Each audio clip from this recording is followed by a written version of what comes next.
Vamos a desarrollar la prueba U de Mann-Whitney en nuestro capítulo de estadística no paramétrica. Vamos a suponer que lo que estamos buscando es la comparación de dos grupos cuando la variable de estudio es ordinal. Así tenemos esta base de datos conformada por 140 casos que corresponden a niños entre 3 y 10 años de edad, en quienes se ha evaluado el grado de hipertrofia adenoidea.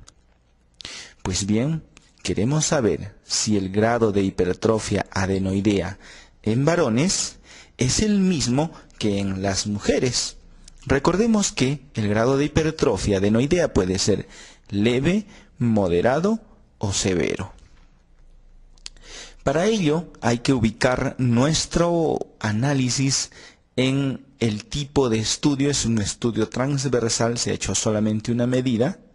Nos encontramos en el nivel investigativo relacional porque tenemos dos variables y no estamos buscando causalidad. El objetivo estadístico es comparar porque tenemos dos grupos. Y la variable de estudio es ordinal. La hipertrofia adenoidea es leve, moderada o severa. Bien, necesitamos completar nuestra tabla de contingencia y en ese sentido vamos al menú Analizar, Estadísticos Descriptivos, Tablas de contingencia. Vamos a colocar en filas el grado de hipertrofia adenoidea y en columnas el sexo de los pacientes. Recordemos además que por tratarse de un estudio comparativo, necesitamos presentar los porcentajes en columnas, es decir, hacia abajo. Los porcentajes deben ir hacia abajo puesto que se trata del objetivo comparativo. En el software eso significa que lo vamos a colocar aquí en casillas, porcentajes por columna hacia abajo, continuar y aceptar. Aquí ya tenemos nuestra tabla donde se muestra el grado de hipertrofia adenoidea en varones y en mujeres. Por ejemplo, en varones el 20% tiene hipertrofia leve, 59,6 moderado y 20,2 severo. En las mujeres 15,2 es leve, 39,1 moderado y 45,7 severo. Parece que en las mujeres el grado es mayor, por tanto, esto daría soporte a nuestra hipótesis de que el grado de hipertrofia adenoidea es distinto en varones y mujeres. Por lo tanto, los resultados de nuestra tabla ya los podemos anotar, ya tenemos estos resultados preliminares. La hipótesis es la que acabamos de mencionar, el grado de hipertrofia adenoidea es distinto en hombres y mujeres, niños y niñas, o como querramos mencionarlo. La hipótesis nula es aquella que contradice a la hipótesis del investigador. El grado de hipertrofia adenoidea no es distinto en hombres y mujeres. Estamos trabajando siempre al 5%, que es lo mismo que 0.05 en cifras decimales. La prueba estadística que vamos a usar aquí es la prueba U de Mann-Whitney. Entonces la vamos a resaltar en amarillo para señalar que esta es la prueba que vamos a usar. Entonces calculemos el valor de U, calculemos el valor de P, interpretaremos con una de nuestras hipótesis y luego también el valor de P. Como estamos trabajando con software, no es necesario que utilicemos nuestras tablas de distribución. Eso ya quedó en el pasado, así que vamos a nuestra matriz de datos, analizar, vámonos a pruebas no paramétricas porque nos encontramos en esa zona, cuadro de diálogos antiguos. Solamente tenemos dos muestras y nuestro estudio es transversal, por eso son independientes. Tenemos dos grupos, varones, mujeres. y estudio transversal, que en este caso es independientes. Coloquemos en la variable a contrastar el grado de hipertrofia y en variable de agrupación el sexo. Casi siempre definimos el sexo como 1 masculino y 2 femenino. Colocaremos esos números aquí. Y enseguida la U de Mann-Whitney viene señalada por defecto. Pues bien, vamos a aceptar.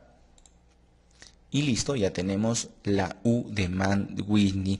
El software nos ha calculado otros valores, pero que no vamos a tenerlo en cuenta para efectos de nuestro ejercicio.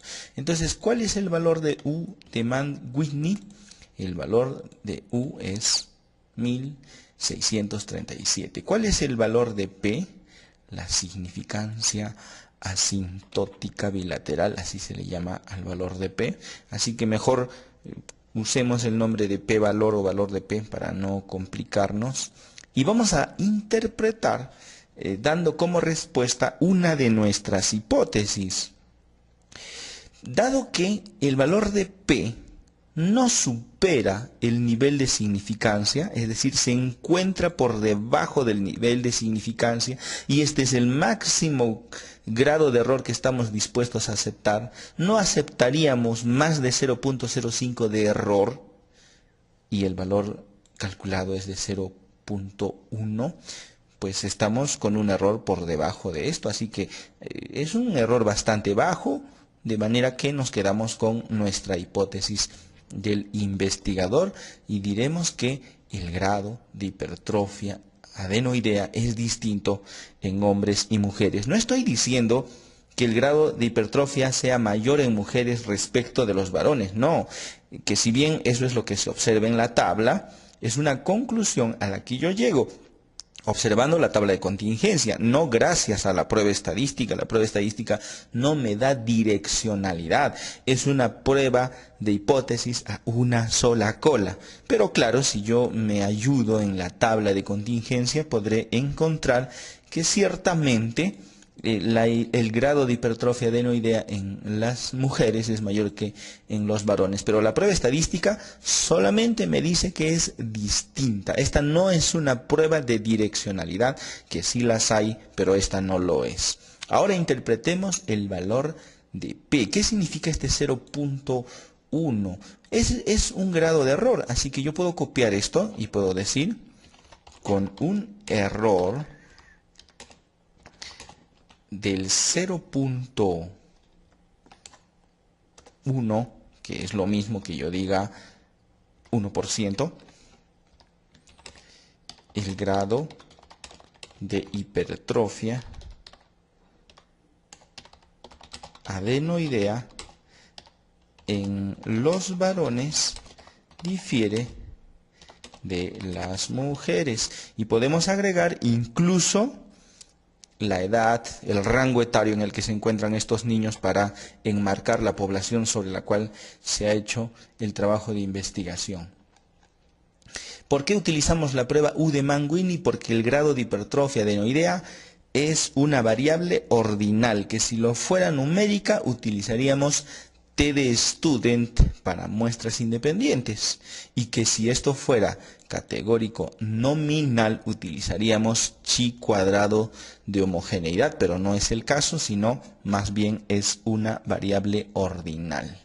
Listo, esto es la prueba estadística U de Mann-Whitney.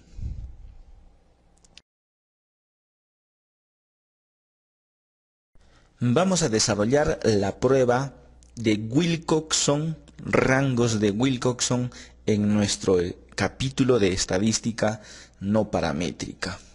Vamos a suponer que deseamos comparar los pesos de un grupo de pacientes antes y después de un mes de entrenamiento. Supongamos que este grupo de pacientes tiene síndrome metabólico y por tanto está indicado en ellos que logren una disminución significativa del peso que actualmente tienen. Y se han recolectado los datos, tenemos el peso antes de este periodo de dieta y ejercicios y también tenemos el peso después. Hay pacientes que han disminuido, como el primero, de 76,9 a 69,5. Aproximadamente 10 kilogramos, y la mayoría ha logrado un beneficio sustancial, pero también hay algunos que no han logrado tal disminución y que incluso experimentan un incremento de peso en la segunda medida. Lo que nosotros queremos saber es si el programa de dieta y ejercicios es útil, así que no nos interesan los casos individuales, sino el conjunto. Vamos a completar, antes de proceder a realizar nuestra prueba estadística, la media antes, después, y también la desviación estándar y la varianza. Entonces, hallemos esos datos sin antes sacar la diferencia. Primero necesitamos también el valor de la diferencia, y en transformar, calcular variable, vamos a colocar una nueva diferencia. Y vamos a restar del peso después, le vamos a restar el peso que tenían antes, y así vamos a conocer cuál es la diferencia, cuál ha sido la disminución. Por ejemplo, este primer paciente ha disminuido 7,39 kilogramos. Este ha disminuido más, como 15 kilogramos. Y hay pacientes que han aumentado. Este ha aumentado 3 kilogramos. Entonces tenemos una nueva variable que es en realidad la variable que se va a analizar. No se analizan estas dos, puesto que se trata de dos muestras relacionadas. Necesitamos entonces nuestra media, desviación estándar y varianza. Vamos a hallar estos valores. Aquí vamos a trasladar estas tres variables, y en estadísticos la media, la desviación estándar o típica, que son sinónimos, y la varianza. Continuar. No necesitamos tablas de frecuencias, aceptar. Hay más de un camino para hallar estos valores: media, desviación estándar y varianza. Bien, veamos, vamos a trasladar los datos a nuestro cuadro de respuestas. Así que vamos adelante. Esto es la media antes, la media después. ¿Cuál es la diferencia promedio o la media de la diferencia? 14 kilogramos. La desviación estándar en el primer caso es 3,38 kilogramos, en el segundo 4, y en la diferencia la desviación estándar es de 6, casi 7.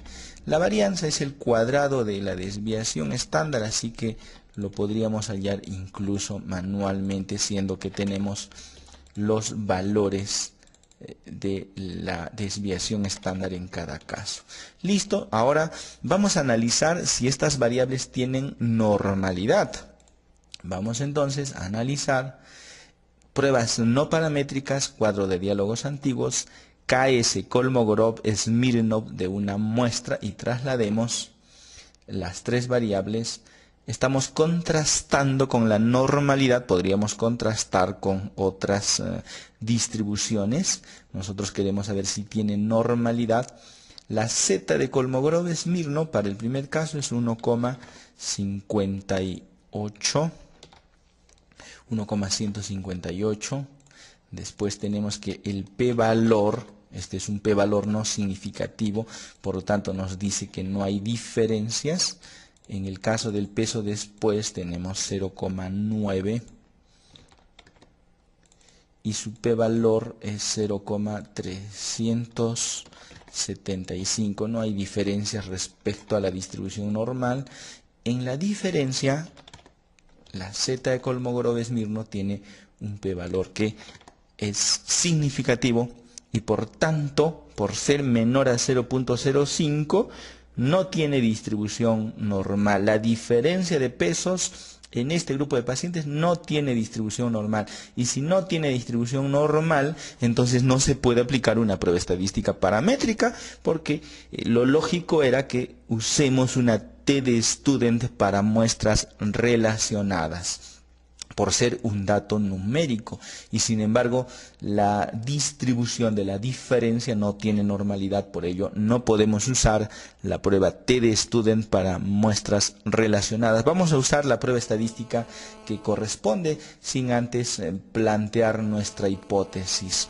El peso de las personas o pacientes después difiere de la medida antes. Le podemos agregar ahí que es antes y después de una jornada o un periodo de dieta y ejercicios. La hipótesis nula dirá que no difiere. En esencia, ese es el sistema de hipótesis. Se le puede, claro, adornar con palabras de acuerdo al trabajo que estemos haciendo. Siempre estamos trabajando al 5%, que es lo mismo que 0.05. Y la prueba estadística que vamos a usar aquí no es la T de student para muestras relacionadas, sino es la prueba de Wilcoxon, rangos de Wilcoxon. Aquí vamos entonces, la vamos a seleccionar. Calculemos, vámonos a nuestra matriz de datos, a analizar. Pruebas no paramétricas, cuadro de diálogos antiguos, dos muestras relacionadas. El peso antes, el peso después.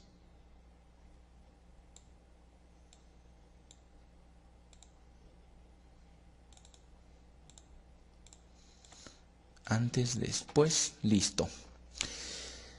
Peso antes, peso después. La prueba estadística que vamos a utilizar es la prueba de rangos de Wilcoxon. Aceptar. Y ya tenemos el valor.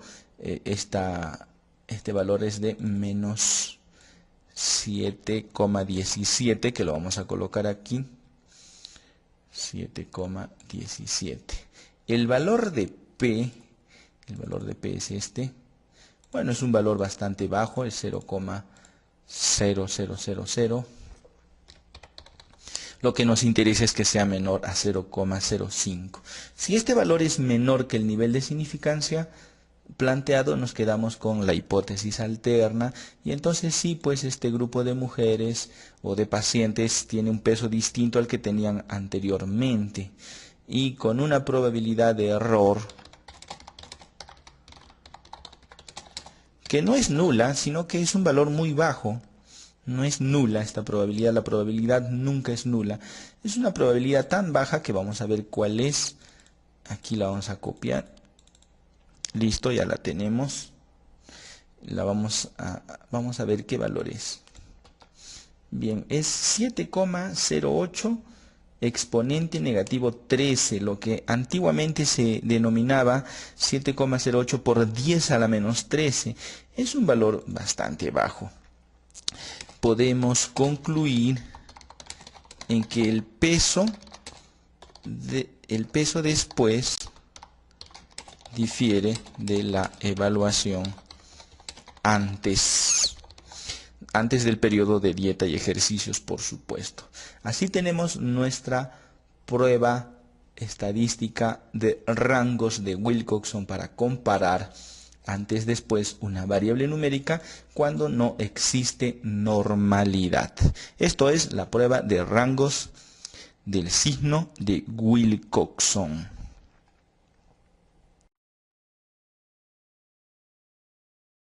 Correlación no paramétrica de Spearman. Vamos a correlacionar el grado de estrés laboral en un grupo de trabajadores con los años de servicio que vienen prestando a la institución. Para esto se ha medido el grado de estrés de 200 trabajadores catalogados como alto, moderado y bajo. También se ha consignado el tiempo de servicio en años para esta población. Vamos a completar en nuestra tabla el número de trabajadores, la media, desviación estándar y error típico para los años de servicio. En forma global, para todos los trabajadores y también de acuerdo al grado de estrés laboral que presentan.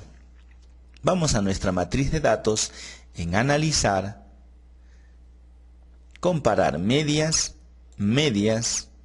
vamos a trasladar nuestra variable de estudio, tiempo de servicios, y como factor el estrés laboral.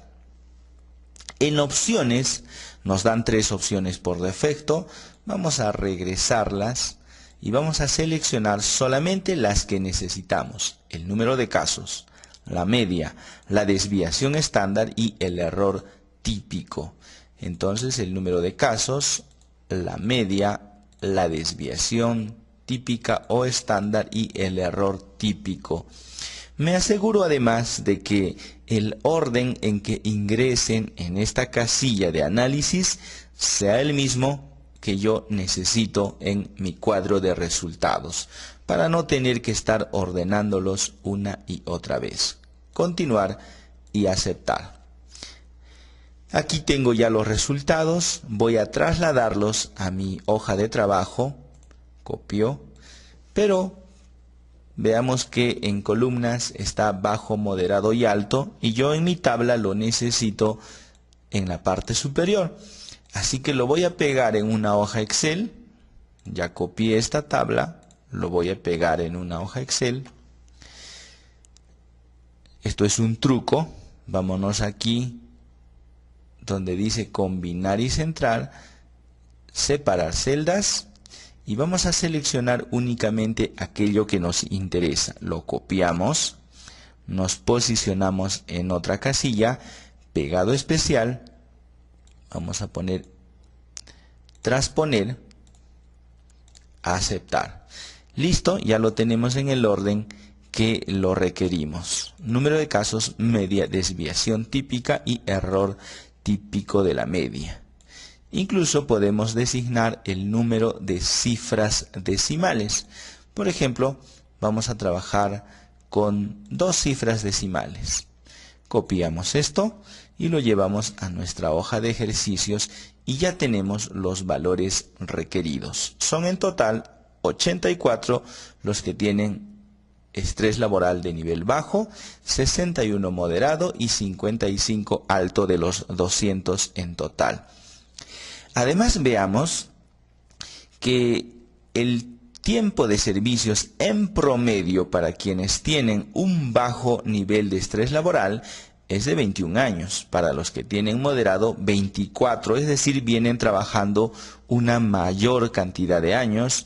Y los que tienen nivel de estrés alto, 25, una cifra aún mayor. Esto respalda la teoría de que mientras más años de servicio tengan los trabajadores, mayor será el grado de estrés laboral que presentan. Entonces planteemos nuestra hipótesis. Existe correlación entre el tiempo de servicios en años y la intensidad o el grado de estrés laboral en los trabajadores. La hipótesis nula dirá exactamente lo contrario, así que vamos a anotarla. No existe correlación entre el tiempo de servicios y el grado de estrés laboral.